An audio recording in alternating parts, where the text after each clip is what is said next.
Snow white और 7 बौनों की कहानी। यदि आप मेरी चैनल में नए हो तो मेरी चैनल को सब्सक्राइब करें, शेयर करें और लाइक करें।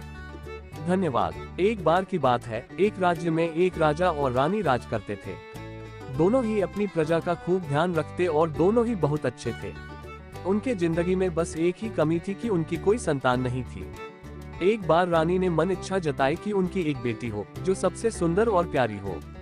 कुछ सालों बाद रानी की यह इच्छा पूरी हुई और उन्होंने एक सुंदर सी बेटी को जन्म दिया, जिसका नाम उन्होंने स्नो वाइट रखा। पूरे राज्य में खुशियां ही खुशियां थी, लेकिन ये खुशी ज्यादा दिनों तक नहीं रह सकी। कुछ दिनों बाद जब राजा और रानी जंगल में घूमने गए तो एक जादूगरनी ने मौका पाकर रानी को चिड़िया बना दिया और अपने पास पिंजरे में कैद कर लिया। रानी के अचानक गायब होने से राजा को लगा कि रानी की मौत हो गई।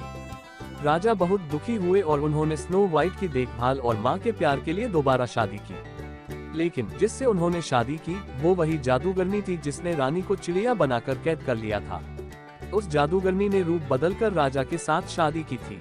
उसकी चिड़िया को देख स्नो वाइट बहुत खुश हुई और उसने वो चिड़िया उससे मांग ली। इस बात से अनजान कि वो चिड़िया उसकी माँ है, स्नो वाइट उसे बहुत प्यार से अपने पास रखती। उस जादूगरनी को स्नो वाइट के रूप से बहुत जलन थी। वो चाहती थी कि पूरी दुनिया में सबसे खूबसूरत वही हो।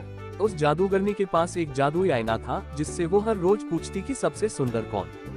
हर बार आईने का जवाब आता, रानी आप तो सुंदर हैं ही, लेकिन स्नो वाइट आपसे भी ज्यादा सुंदर है। ये सुनकर उसे बहुत गुस्सा आता।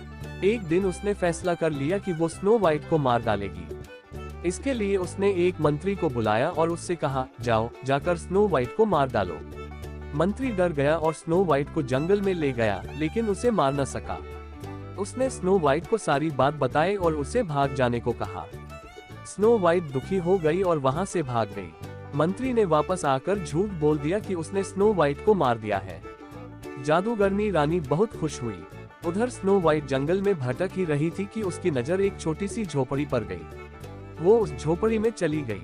वहाँ उसने देखा कि बहुत छोटी छोटी 7 प्लेट लगी हैं और उसमें कई तरह के भोजन हैं। स्नो वाइट को भूख भी लगी थी तो उसने हर प्लेट में से थोड़ा थोड़ा भोजन कर लिया। फिर उसकी नजर वहाँ लगे 7 बेड पर पड़ी। स्नो वाइट को नींद भी बहुत आ रही थी तो वो आराम करने का सोचकर एक बेड पर लेट गई। लेटे लेटे उसे नींद आ गई और वो सो गई। तभी थोड़ी देर बाद वहाँ 7 बौने आए। उन्हें अंदाजा लग गया था कि वहाँ कोई आया है।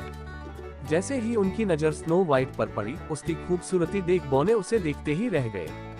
तभी स्नो वाइट की नींद खुली और उसने डरते हुए बौनों को सारी बात बताई। बौने उसकी बात सुनकर चौंक गए और उन्होंने कहा, स्नो वाइट अगर तुम हमारे लिए हमेशा अच्छा खाना बनाओगी और हमारे घर का ख्याल रखोगी तो तुम हमारे साथ रह सकती हो। स्नो वाइट ने उनकी बात मान ली और सब खुशी खुशी रहने लगे। एक दिन उस जादूगरनी रानी ने फिर से अपने जादुई आईने से पूछा कि सबसे सुंदर कौन। इस बार वो बहुत खुश थी कि स्नो वाइट के मरने के बाद आईना उसी का नाम लेगा। लेकिन अफसोस ऐसा कुछ नहीं हुआ। आईने ने फिर कहा, रानी आप हो सबसे सुंदर, लेकिन आपसे भी सुंदर है स्नो वाइट। रानी यह सुनकर हैरान रह गई और सारी बात समझ गई कि मंत्री ने उसे धोखा दिया है। फिर आईने ने उसे बताया कि स्नो वाइट बौनों की झोपड़ी में रहती है। ये सुनने के बाद जादूगरनी रानी ने तरकीब निकाली। उसने जादू से जहरीला सेब बनाया और उसे स्नो वाइट को खिलाकर उसे हमेशा के लिए सुलाने का सोचा। वो अपना रूप बदलकर स्नो वाइट के पास पहुंची। उसने स्नो वाइट को सेब खरीदने को कहा और खरीदने से पहले उसे चखने के लिए वो जहरीला सेब दिया। स्नो वाइट उसे बुरी औरत समझकर मना नहीं कर सकी और उसने वो जहरीला सेब चख लिया।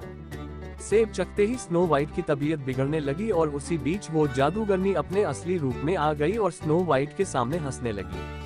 स्नो वाइट अपनी सौतेली माँ को देख हैरान रह गई और गहरी नींद में चली गई। उसके कुछ देर बाद ही वहाँ बौने आए और स्नो वाइट को वहाँ पड़ा देख वो दुखी हो गए।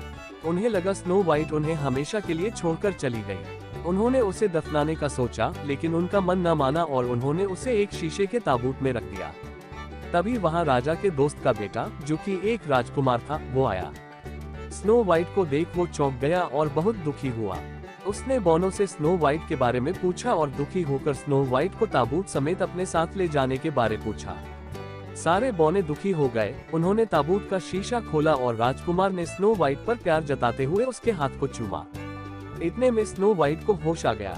स्नो वाइट ने सबको अपने सामने देख सारी बात बताई। सब समझ गए कि जादूगरनी सौतेली माँ की वजह से ही ऐसा हुआ है। वो बौने जादूगर बनकर राजा के दरबार पहुंचे और उन्होंने कहा कि उन्हें पता है कि रानी को खूबसूरत बनने का शौक है। वो उन्हें बहुत खूबसूरत बना सकते